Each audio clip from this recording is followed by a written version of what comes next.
Hello friends, welcome to buds to bloom. எல்லோரும் எப்படி இருக்கீங்க? இன்றைக்கி ஷயானுக்கு என்ன லஞ்சுன்னா ஒரு தக்காளி பிரியாணி மாதிரி செஞ்சுருந்தேன். ஸோ எம்டி பிரியாணின்னு சொல்லுவேன், அது மாதிரி ரொம்ப டேஸ்ட்டாக வந்துருந்துச்சு. அதனால தான் வந்து உங்க கூட ஷேர் பண்ணிக்கிறேன்.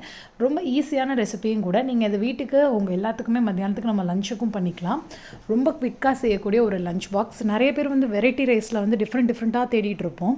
இது வந்து நமக்கு ஆல்ரெடி தெரிஞ்சதுலேயே கொஞ்சம் மாடிஃபிகேஷன் பண்ணியிருக்கேன். ஆனால் டேஸ்ட்டு சூப்பராக இருக்கும். ஒரு தடவை ட்ரை பண்ணி பாருங்கள், உங்கள் எல்லாத்துக்குமே பிடிக்கும். இப்போ நம்ம ரெசிபிக்குள்ளே போகலாம். இதுக்கு முதல்ல ஒரு குக்கர் எடுத்துக்கோங்க. அதில் 2 டீஸ்பூன் அளவுக்கு எண்ணெய் சேர்த்துட்டு ஒரு பட்டை, ஒரு கிராம்பு, ஒரு ஏலக்காய் போட்டுக்கோங்க. கொஞ்சம் பொரிஞ்சதுக்கப்புறம் சோம்பு போட்டுக்கோங்க. பொதுவாக தக்காளி சாதம் வகைகளுக்கெல்லாம் சோம்பு போட்டிங்கன்னா நல்லா டேஸ்ட்டாக இருக்கும். அது கூட வெட்டி வச்சுருக்க மீடியம் சைஸ் 2 வெங்காயத்தை சேர்த்துக்கலாம். இப்போ நான் வந்து இது கூட பச்சை பட்டாணி சேர்த்துக்கிறேன். இப்போ வந்து சீசனுங்கிறனால இதை வந்து நான் எல்லா ரெசிபிலையுமே இன்க்ளூட் பண்ணிக்கிறேன். உங்களுக்கு வேண்டானா நீங்கள் ஸ்கிப் பண்ணிடலாம், தேவைப்பட்டால் போட்டுக்கலாம். இது கூட கொஞ்சமாக புதினா போட்டுக்கோங்க. ஒரு 5லேருந்து 6 இலைகள் போட்டுக்கலாம். நீங்கள் நிறைய பேருக்கு செய்கிறீங்கன்னா ஒரு கையளவு போட்டுக்கோங்க. இப்போது வந்து நல்லா வதக்கிடுவோம். பாருங்கள், நல்லா க்ளாஸியாக இது வதங்கணும். நல்லா வந்து வதங்குறதுல தான் உங்களுக்கு அந்த தனி டேஸ்ட்டே கிடைக்கும். வதக்காமல் அரைகுறையாக நம்ம டக்குன்னு ரைஸ் போட்டோன்னா அந்தளவு டேஸ்ட் இருக்காது. இப்போது நல்லா வதங்கிருச்சு. வதங்கினதுக்கப்புறம் நம்ம ரெடி பண்ணி வச்சுருக்க தக்காளியை இது கூட சேர்க்க போகிறோம்.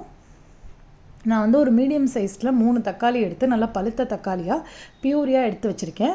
மிக்சியில் போட்டு நல்லா சாறு மாதிரி எடுத்தாச்சு. அதை வந்து இது கூட சேர்த்துக்குவோம்.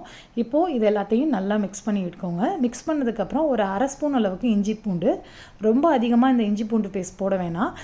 கொஞ்சமாக செய்கிறனால நான் வந்து ஒரு 1/2 டீஸ்பூன் அளவு தான் எடுத்திருக்கேன். அதுக்கப்புறம் ஒரு 1/4 டீஸ்பூன் போல் மஞ்சத்தூள் எடுத்துக்கலாம். மஞ்சத்தூள் போட்டதுக்கப்புறம் எல்லா மசாலாவும் நீங்கள் சேர்த்துக்கலாம். இதில் வந்து மிளகாய் தூள் சேர்த்துக்கோங்க. நான் வந்து ஷயானுக்கு காரம் அதிகமாக பிடிக்காதனால பச்சை மிளகாய் சேர்த்துருக்கனால மிளகாய் தூள் காரம் வந்து கம்மியாக சேர்த்துருக்கேன். மல்லித்தூள் ஒரு 1/2 டீஸ்பூன் அளவு போட்டுக்கோங்க. இப்போ இது எல்லாத்தையும் நல்லா வதக்கிடுங்க. நல்லா ஹை ஃப்ளேமில் வச்சு வதக்குனதுக்கப்புறம் ஊற வச்சுருக்க அரிசியை போட்டுக்கலாம். நான் ரொம்ப நேரம் ஊற வைக்கல, ஜஸ்ட்டு வாஷ் பண்ணி ஒரு 5 மினிட்ஸ் மட்டும் சீரக சம்பா அரிசி எடுத்திருக்கேன். 1 டம்ளர் அரிசி தான் நான் எடுத்திருக்கேன். ஸோ 1 டம்ளரில் 2 பேர் சாப்பிட்லாம். நீங்கள் வந்து உங்களுக்கு எவ்வளோ அளவு தேவையோ அதுக்கு தகுந்த மாதிரி எல்லா அளவுகளையுமே நீங்கள் கூடவோ குறையவோ சேர்த்துக்கலாம். இப்போ நம்ம ரைஸ் போட்டாச்சு. போட்டுட்டு நல்லா கிண்டி விட்டுருங்க. எப்பயுமே தண்ணி ஊற்றிட்டு ரைஸ் போடுறத விட ரைஸ் போட்டு இந்த மாதிரி நல்லா கிளறிடுங்க. ஹை ஃப்ளேமில் வச்சு ஒரு 2 நிமிஷம் கூட தேவைப்படாது. ஒரு 30 செகண்ட் கிளறினீங்கன்னா போதும். அப்படியே நல்லா ரைஸ் வந்து வெந்தாயிரும். இது மாதிரி பண்ணுறனால உங்களுக்கு ரைஸ் வந்து ஒன்றோட ஒன்று ஒட்டாமல் நல்லா கரெக்டான கன்சிஸ்டன்சிக்கு வந்துடும். சாதம் வந்து ஆறுனாலுமே வந்து அந்த குலைவாக இருக்கிற மாதிரி உங்களுக்கு இருக்காது. கரெக்டான பதத்துக்கு வந்துடும்.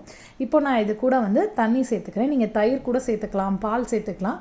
பால் சேர்க்குறதோட தயிர் சேர்த்திங்கன்னா அது ஒரு நல்ல ஃப்ளேவரில் இருக்கும்.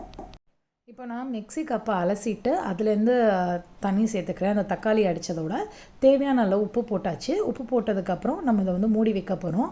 இப்போது கொதி வரப்போகுது. அதுக்கு முன்னாடி வந்து நம்ம கொஞ்சமாக பிரியாணி மசாலா போட்டுக்கலாம். எதுக்காக நான் அதை லாஸ்ட்டாக போடுறேன்னா நல்ல ஒரு ஃப்ளேவர் தரும். இந்த பிரியாணி மசாலா எப்படி செய்கிறதுங்கிற வீடியோ வந்து டிஸ்கிரிப்ஷனில் லிங்க் இருக்குது, தேவைப்படுறவங்க செக் பண்ணிக்கோங்க.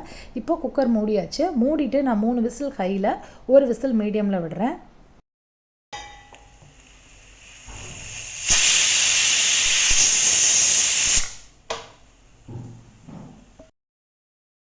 விசில் முடிஞ்சதுக்கப்புறம் ப்ரெஷர்லாம் அடங்கிருச்சு. இப்போ வந்து நம்ம ஓப்பன் பண்ணலாம்.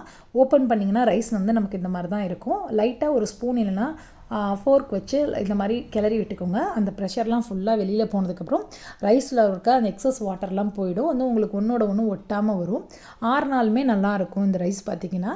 இப்போ நமக்கு சுவையான எம்டி தக்காளி பிரியாணின்னு சொல்லுவோம். அது ரெடி ஆகிடுச்சு. ட்ரை பண்ணுங்கள். லஞ்சுக்கு வந்து எப்படி இருக்குன்னு பசங்களுக்கு வச்சுட்டு கமெண்ட் செக்ஷனில் ஷேர் பண்ணிக்கோங்க. தேங்க்யூ.